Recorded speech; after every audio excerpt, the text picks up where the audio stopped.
Nous sommes dans le 20e commandement pour une relation sentimentale heureuse. Et le 20e commandement, c'est tu auras Dieu comme juge et législateur de ton mariage. Alors, comment ça se passe? Nous voyons que toutes les entreprises, sociétés, sports, associations, où il y a plus qu'une personne, ils ont des règles, ils ont des règlements, des disciplines, des lois. Ils sont ces lois qui créent cette base, la base ou la structure de cette organisation. Le même se passe dans les pays. Chaque pays a aussi une législation. Le jeu ont des règlements. Ça veut dire tout, il y a une discipline. Et dans le mariage, ce n'est pas différent. Pourquoi? Parce que s'il n'y a pas de discipline, alors va manquer le respect. Il n'y aura pas de considération. Chacun va faire ce qu'on veut. Imagine le bagarre qu'il va donner à la fin de tout.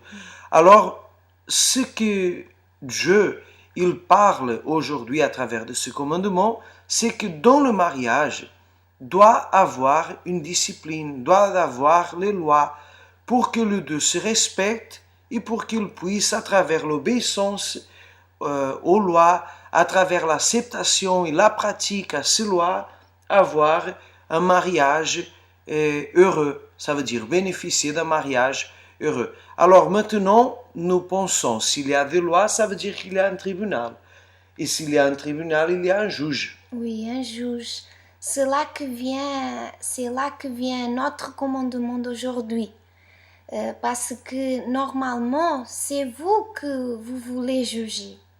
Vous voulez être votre avocat et juge en même temps. Et législateur, Oui. et donner tous les ordres, et faire tout à sa volonté. Et pour qu'un mariage fonctionne, il y a besoin d'un autre juge, que ce n'est pas votre mari ni vous. Alors, qui est ce juge? C'est Dieu. Quand vous arrive un problème que vous n'arrivez pas à résoudre, quoi faire? Alors, c'est là qu'entre le juge. Il voit les choses d'une façon générale, sans sentiment, pour le bénéfice du couple, et pas seulement pour l'un ou l'autre. La vérité, c'est que il est celui qui va accomplir la loi. Il est celui qui va dans le mariage, qui va être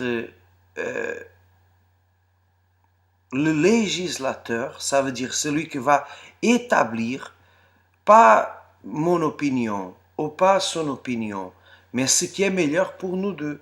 Parce que nous sommes différentes et nous serons toujours différentes.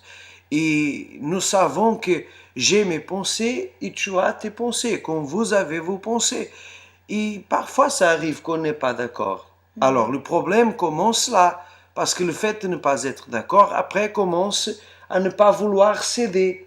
Et quand la personne ne veut pas céder, c'est là justement que vient le problème. C'est là qu'elle a besoin de l'intervention d'un juge pour qu'elle puisse équilibrer ses sentiments et ne pas permettre qu'un autre problème puisse être créé à cause de sa personnalité. Alors, ce qui se passe, c'est que Dieu, la façon comme il juge notre vie, nos décisions, parfois ce n'est pas notre volonté.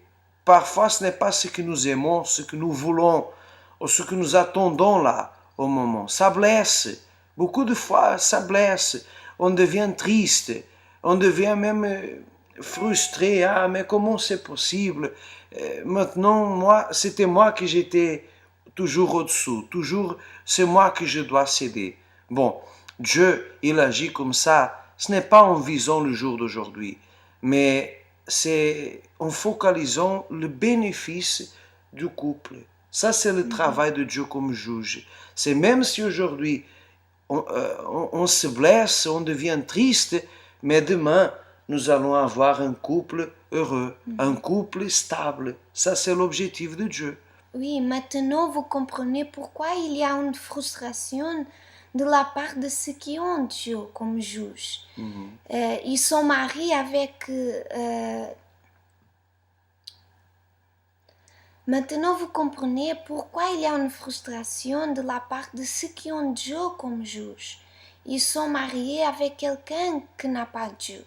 C'est pas juste que la personne qui croit en Dieu, elle se soumet aux lois de Dieu et l'autre ne se soumet à personne. Et ça devient difficile pour arriver à un accord. Mais Dieu, il n'est pas injuste.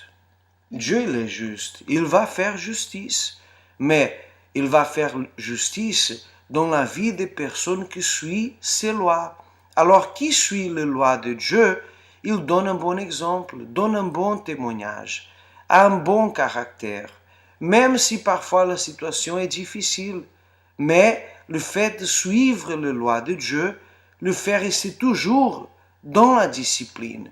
Et c'est ça qui va même transformer la relation. Maintenant, vous êtes célibataire. Vous êtes célibataire et vous suivez les lois de Dieu.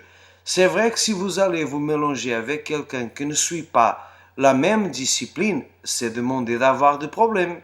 Sûr et certain, vous allez souffrir. Pourquoi? Parce que vous-même, vous êtes en train de dépasser vos lois, les lois que Dieu vous a établies. Vous n'avez pas respecté. Alors, va venir la souffrance. Maintenant, il y a une sortie pour vous que vous dites, ah, mais je suis quelqu'un que je suis humilié, je suis maltraité, je suis parfois même victime de beaucoup de choses qui se passent dans ma relation. Si vous êtes une personne que parfois vous êtes même accusé, persécuté, l'autre personne, votre conjoint, il a un caractère fort, dur et froid, essaie de toujours vous blesser, essaie de mettre en risque même votre vie, même votre salut, même votre discipline devant Dieu pour faire de vous quelqu'un pire, parce qu'il reconnaît que vous êtes une personne qui est une personne du bien. Alors là, il y a deux choses. Dieu, il peut vous justifier, mais si vous clamez, il va aussi vous répondre. Ça veut dire que vous pouvez changer cette situation. Vous pouvez décider ce que vous voulez pour votre vie. Vous êtes libre de décider. Nous ne sommes pas là pour imposer quoi que ce soit. Mais vous pouvez décider. Si vous voulez clamer, il va vous répondre.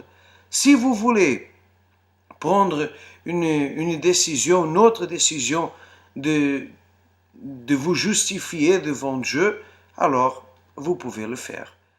Maintenant, ce qui est meilleur pour garantir la stabilité, pour garantir l'union de ce mariage, pour éviter le problème, c'est que les deux pensent ensemble.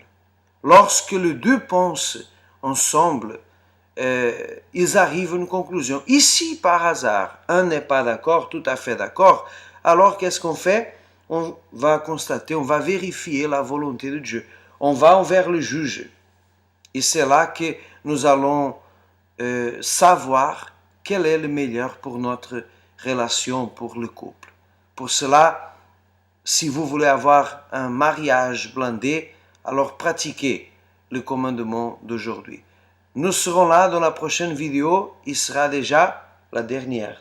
Nous allons voir, vous résistez, vous allez avec nous, ou vous désistez maintenant presque à la fin.